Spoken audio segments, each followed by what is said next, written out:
This is crazy to think about because the 1849 gold rush generated roughly $2 billion. And by the way, that's in today's money over 6 years. But the AI market is projected to hit 1.8 trillion with a T by 2030. That is 900 times bigger. But here's what makes this opportunity completely different from the California gold rush of 1849. Because back then, if you wanted to get rich from the gold rush, you would have had to physically pack up your entire life. You would have to leave your job, your home, your community, everything familiar, travel thousands of miles to California and hope that you would strike it lucky. Most people couldn't even participate. It was geographically limited to those who could make the journey. Today, it's quite the opposite, my friend. You don't need to relocate. You don't need to start over. You don't need to risk your life savings. You can sit exactly where you are, open a laptop, and start tapping into one of the biggest economic shifts we have ever seen. The barrier to entry has never been lower, yet the potential upside has never been higher. We are literally watching billion-dollar industries and governments pump money into AI like it is going out of fashion. Google just announced another $100 billion investment into AI infrastructure. Microsoft is throwing around money like it's confetti. The Chinese government has committed over $150 billion to AI development. And Facebook is giving out $100 million signing bonuses to AI engineers. And whilst all this is happening, what are most people doing with AI? They're using it to write grocery lists. I'm not even joking. They're asking AI what to have for dinner or to write them a birthday message to their mom. Look, I get it. When something new comes along, we tend to use it for the most basic stuff first. It's human nature. But here's the thing, while you're using AI to plan your weekend, there are people out there who are using it to build businesses that are generating more in a month than most people make in a year. So what I'm going to show you here today are the 5 cardinal rules that you need to follow if you actually want to get rich during the AI gold rush. These are the exact rules that separate the people building generational wealth from everyone else who's still treating AI like a fancy calculator. And I'm going to be honest with you, if you miss this window, you will spend the next decade watching other people live the life that you could have had. They are going to live rent-free in your head. In the same way, a lot of the crypto people who invest in 2013, 2014, they have it great right now. You may have missed the boat on that, but please don't miss the boat on this. Cardinal rule number 1. Understand the game you are actually in. And this is actually super important because here's what I've seen a lot of people getting wrong about how they look at AI. They think AI is the business model. They think the game is about building the next ChatGPT or becoming an AI expert or selling AI services. That is not the game at all. And let me explain. Let's take the internet, for example. Back in the 1990s, when we went through the internet boom, who do you think actually got rich? Was it the people who understood how the internet protocols work? Was it the network engineers who could explain TCP/IP? No, it wasn't. And I'm sure you don't even know what I was referring to because it's so complicated. The people who got rich were the ones who understood that the internet wasn't the business model. It was the infrastructure. And here's what I mean by that. If you just take the base internet, you can't really make money on it. It's kind of like having a piece of land but not doing anything with it. But if you take that piece of land and you build a mall or maybe an apartment block on it, then you can rent it out. And that's where you go ahead and start actually making money. Let me give you another example. Amazon didn't get rich by being on the internet. They got rich by using the internet to sell books and then eventually everything else. The same with Google. They didn't get rich by teaching people how the web works. They got rich by organizing all of the information on the web and packaging it into one central place to make it easier and faster for people to find answers to their questions and do what they needed to do on the internet. The internet was the infrastructure that enabled entirely new ways of doing business. AI is exactly the same thing. AI is not the business model. AI is the infrastructure. It is the foundation that's going to enable entirely new ways of making money. So let me give you a concrete example of how this works. Think about a freelance graphic designer. Nothing revolutionary here. People have been doing graphic design for decades, but here's what's different now. Where it used to take a designer 8 hours to create a complete brand identity, I'm talking logo, business cards, letterheads, social media templates, AI can now compress that timeline to 2 hours. AI generates dozens of logo concepts in minutes. AI creates the color palettes and font combination. AI even produces all the different file formats and variations. The designer isn't selling AI to their clients. They're not even mentioning AI, but AI is the infrastructure that lets them deliver the same quality work in a quarter of the time, which means they can take on 4 times as many clients. This is the game you are actually in. You are not in the game of becoming an AI engineer. You are not in the game of selling AI services. Using AI as infrastructure to solve an existing problem that causes people or other businesses pain. That is what you're doing here. Not some gimmicky AI trick. Your customers don't want AI. They don't actually care. They want solutions to their problems. They want results. They want their lives to be better, easier, more successful. AI is just the invisible infrastructure that helps you deliver those solutions faster, better, and cheaper than anyone who's trying to do it the old way. Once you understand this, once you really get that AI is just infrastructure, not the end product, everything changes. You're starting to ask the right questions. And that is when things get really interesting, because when you start thinking this way, you realize that AI doesn't just level the playing field, it completely flips it. All of those advantages that established businesses had, the team of designers, the copywriters, the researchers, the analysts, well, for a time, they solved existing problems and provided services that businesses needed. But today, AI can do all of that, and in most cases, better than humans can, which means for the first time in history, a single person with the right understanding can compete with companies that have hundreds of employees and millions in resources, but only if you understand the game you're actually in. And that, my friend, brings us to rule number 2, which is you need to let go of the "it has to be hard" mindset. Most people never question how they think success is supposed to look. They assume it's supposed to be painful, complicated, and slow. I mean, think about it. When someone tells you they built a successful business, what's the first thing you expect to hear? Something out of a movie. I worked 18-hour days for 3 years. I slept on my office floor. I sacrificed everything. We have been conditioned to believe that struggle equals success, that if you didn't bleed for it, you didn't earn it. And yes, I want to make it clear, to some extent, that is true. Nothing in life is easy. I want to make that very clear, but there is a massive difference between something being difficult and something being accessible. The difficulty hasn't disappeared. It's just been transferred to the tools. Imagine you needed to cut down a tree. You can spend all day hacking at it with a stone, sweating and struggling and barely making a dent, or you can grab a chainsaw and have it done in 10 minutes. Which approach actually gets you the results you want? Which approach makes more sense? You just need to work smart rather than work hard. Smart means using the best tools available. Smart means leveraging technology instead of fighting against it. Smart means working with AI, not trying to compete with it, because in this new era, effort isn't what gets you rewarded. Leverage is. I think it was Archimedes who once said, and if I butcher this quote, I apologize, but verbatim, it was something along the lines of, if you give me a place to stand and a lever long enough, I can move the world. Essentially what he's trying to say is that with the right positioning and the right tools, you can do anything. Today, no one cares how many hours you put in. Seriously, no one is keeping track of your effort. No one is awarding you points for suffering. They care about what you can produce and how quickly you can produce it. Can you solve their problem? Can you deliver value? Can you do it better than the competition? That is all that matters. AI has rewritten the rules of how we work, and more importantly,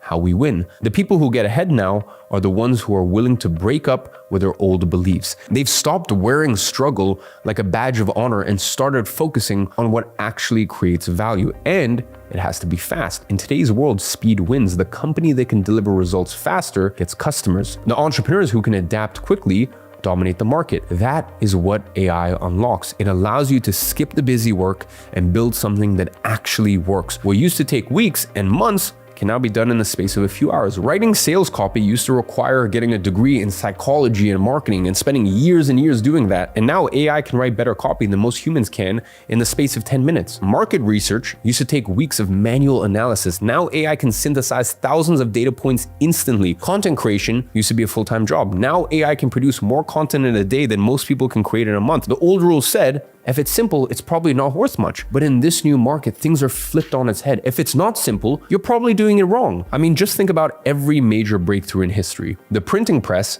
made information more accessible to more people. The assembly line did the same thing when it came to manufacturing for business. The internet made communication more accessible by linking you to almost everyone on the planet. Did these innovations create less value because they made things more accessible? No, they created more value precisely because they removed the barriers.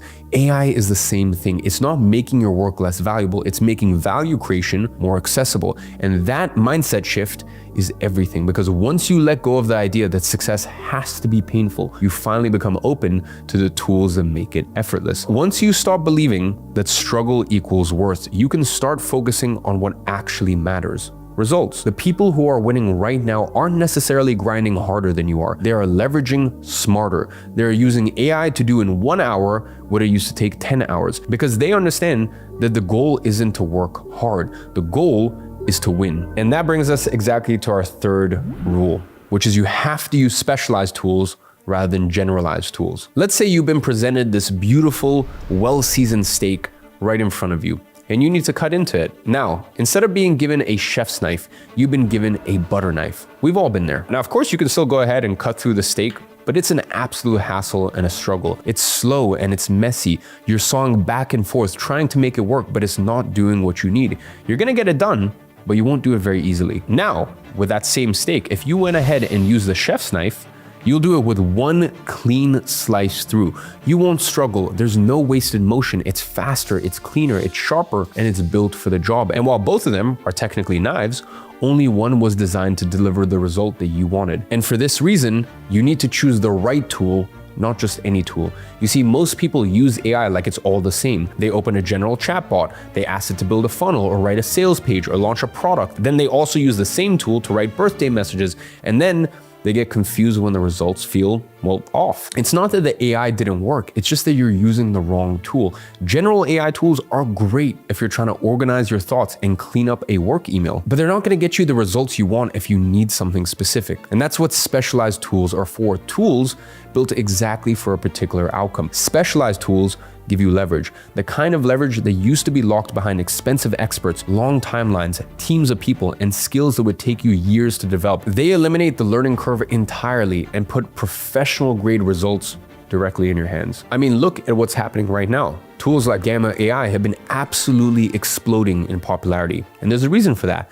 People are finally realizing they need specialized tools made specifically to achieve one clear outcome. You could spend hours fighting with a generalized tool, trying to get it to understand the slide layouts, design principles, and presentation flow. Or you could use Gamma, which was built specifically for creating slide decks and presentations that actually look professional. This is why these tools have blown up. They don't try to do everything. They do one thing exceptionally well. This is what happens when you choose the right tool. These tools don't just save time, they eliminate guesswork. They remove the need to become an expert in every field. They give you execution without friction, and that is where most people get stuck. They try to build something particular using tools that were never made for that specific purpose. And look, it's not your fault. This is a completely new industry. No one taught us which tools to use for what and how to go about actually using them properly. But the good news is that once you know the difference, everything changes. You stop wasting time fighting with the wrong tools. You stop settling for mediocre results. You start getting the kind of output that makes people ask, how did you do that? Because you're finally using tools that were built to deliver exactly what you need. So now you've seen the difference. You have seen what happens when you use tools built for a clear purpose and how much faster, easier, and more effective everything becomes. But here's the thing, having the tool isn't the same as using it properly. Imagine buying a car, parking it in your garage, and then never driving it. The tool only matters if you actually apply it. And that is where most people stall. And this is what brings us to our fourth rule, which is move while the window is still open. Every major opportunity feels obvious when it's gone. People look back at recent opportunities like dropshipping or Bitcoin, and they tell themselves they would have made it if they were just a little earlier. But what if what they're really saying is they would have moved faster if they realized how rare the timing was? And when you actually look a little closer, it becomes obvious why. Dropshipping didn't look like a gold mine at the start. Most people didn't trust buying things online. You had to convince people to enter their credit card details on a website. People were skeptical about shipping times and return policies, but the people who took the leap, even though it felt unproven at the time, were the ones who made the most money. Now, starting a dropshipping business is still possible, not to say it's not possible, but it is a lot harder than it was back in 2015. The competition has increased. You need a significant amount of money to test products. Ad costs have gone through the roof, and you are competing against established brands with massive budgets. Bitcoin was similar. Back in 2010, 2011, people were buying it for $1 plus. Not because they were geniuses, but because they saw the potential when everyone else thought it was just internet money for tech nerds. Those early people didn't need massive money or technical knowledge. They just needed to recognize the opportunity and act. Now, Bitcoin still has potential, but the barrier to entry for life-changing returns is so much higher. You need substantial money to make meaningful gains. But all of this to say that the most powerful business models of their time always start with friction. And that is what makes this AI opportunity so different from all the rest. Not only is there a window to get in before the masses, but for the first time, there are no real barriers to entry. It is a temporary window and it is wide open. The tools are already here. They are faster, cheaper, and more capable than anything we've had before, but the market hasn't caught up. Most people are still stuck in experimentation mode, treating AI like a toy instead of the most powerful infrastructure shift since the internet, which means Even if you're not experienced, even if you're not technical, even if you're starting from scratch, you can still win if you are serious, but you have to start. That is the thing about every major wealth shift in the last 2 decades, whether it was dropshipping, whether it was Bitcoin, or any other major opportunity. It was never about being first. It was about being early enough for it to matter. And by the way, early doesn't mean perfect. It means you moved before everyone else figured out the full potential. We are at an inflection point right now. One of those rare windows where the people who move early are the ones who benefit the most. Once everyone catches up, once AI becomes mainstream, your advantage disappears, because when everyone's using the same tools in the same way, the edge won't come from the tool anymore. You won't be able to create a product to 10x your income in half the time because everyone else is going to be doing the same. And that is why right now matters. There is a gap in the market, a temporary one, and it's closing fast. Because each week, more people enter the space, more players figure it out, more of the advantage gets diluted. So the real question is, are you going to move while the window is still open? And that brings us to rule 5. Stop trading time, start building products. So let's say you get it. You're not going to wait. You understand the window and you're ready to move. But your next thought might be, hey man, I don't understand this stuff. Which direction do I need to go in? I don't know how AI is supposed to help me. And that is completely fair. Let me break it down very simply. Imagine owning a bakery and you've made this award-winning loaf of bread that everyone loves. Every time someone places an order, you've got to go back to the kitchen, bake it, slice it, pack it, and hand it over. Sure, it's great that people want what you've made, but scaling that, it's chaos. You'd have to hire more staff, buy more ovens, set up logistics. Your business gets more complex with every sale. You end up being so tied to the actual business that you can't even enjoy the success that you've made. Well, my question to you is, what if you could take that same award-winning loaf, the recipe, the techniques, everything, and turn it into a masterclass? Something that people could buy to get the same result without needing you there every time. Suddenly, your hands aren't the bottleneck anymore. You don't need a bigger kitchen. You don't need to work weekends because the product runs itself. It delivers the same value over and over again without you needing to lift a finger, which goes against what's worked for the last decade, which was running a service. Freelancing or agencies, you name it. Services were the name of the game, and it worked. Even if you had no brand, no capital, no experience, you could go out, get a client, and start making money by solving problems for them. But just like with our bakery, you were trading time for money. Every new client meant more calls, more revisions, and more back and forth. You had to be there. You had to manage it. You had to do the work. And there's only so much of you to go around. To get the best of both worlds, to get money in your pocket and get your time back, Digital Products 2.0 are the way to go. Because when you combine digital products with AI, which is why this new version is a 2.0 version, you unlock leverage on a completely different level. AI helps you build a product faster. It helps you deliver it, update it, and scale it. That is the move. If you stay in services forever, you will always be limited by your capacity. If you build the right product, you can scale infinitely without hiring, without burning out, without having to be there. So if you are serious about building wealth in the AI era, this is your next evolution. Stop trading time, start building digital products. Now, at this point in the video, it's not about knowing what AI can do. It's about deciding what you are going to do with it, because the people who win in moments like this aren't the ones waiting around for the perfect plan. They are the ones who start building while everyone else is still asking for directions. Imperfect action beats perfect inaction every time. That has always been the pattern. Back then, you had to be willing to relocate. You had to leave your job, your home, your comfort zone. You had to take a chance on something that might not even work out. And for most people, that meant sitting it out altogether. It's the same today. Most people will sit this one out. They'll stay stuck in the same loop, treating AI like a novelty while convincing themselves that they're still early. It comes down to a decision. You either act while the window is open, or you wait until the opportunities have been picked clean. And the window we're in right now, it won't last. This is your chance to build something that doesn't just make money, but builds leverage. Something that compounds, something that works while you sleep. And no, you don't need to relocate. You don't need anyone's permission. You don't need to chase rumors and hope. All you need to do is make the decision to move now. And with that being said, as always, I'm watching from afar and I'm rooting for you.